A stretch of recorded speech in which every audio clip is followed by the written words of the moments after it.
Hey, it's Michael ROZBRUCH here, founder of Roz Strategies and creator of the Tax Resolution Domination System and Toolkit.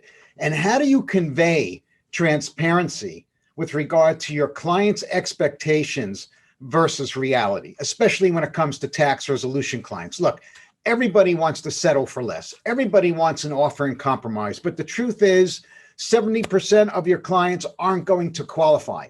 So how do you convey that? How do you convey that transparency? Well, there's three things that you need to keep in mind. Number one is you need to take them through a mini 433A during your initial consultations before you get retained.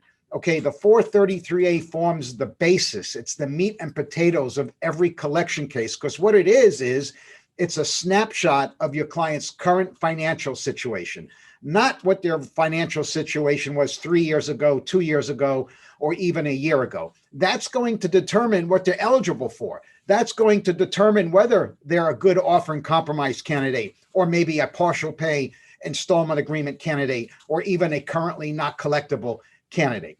The second thing you need to do is to not promise any outcomes or guarantee any results. Okay, you can only guarantee and promise what's in your control. For example, you can promise and guarantee that you'll give the best customer service, the best client care. What does that look like?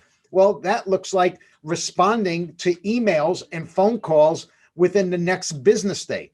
That looks like helping your client complete the mini 433A, getting all the source documentation when you're putting the package together. It means that you will go above and beyond what is expected of you with regard to client care.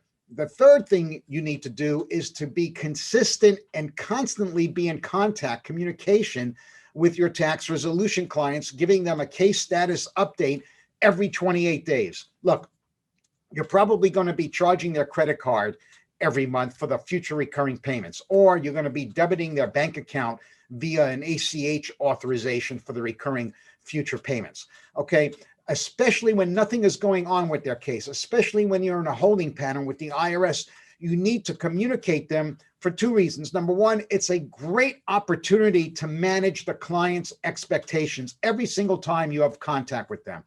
And secondly they need to know what's going on with their case. So to be transparent with tax resolution clients' expectations versus reality, number one, take them through a mini 433A and determine what they're eligible for based on their current financial situation. Number two, don't guarantee or promise results. Only guarantee and promise what you are in control of. Look, it's like going to a trial. You can't guarantee how the jury is going to rule. It's the same thing here. The IRS is the final arbiter. They have the final word, so don't guarantee outcomes or results. And third, always consistently communicate with your client.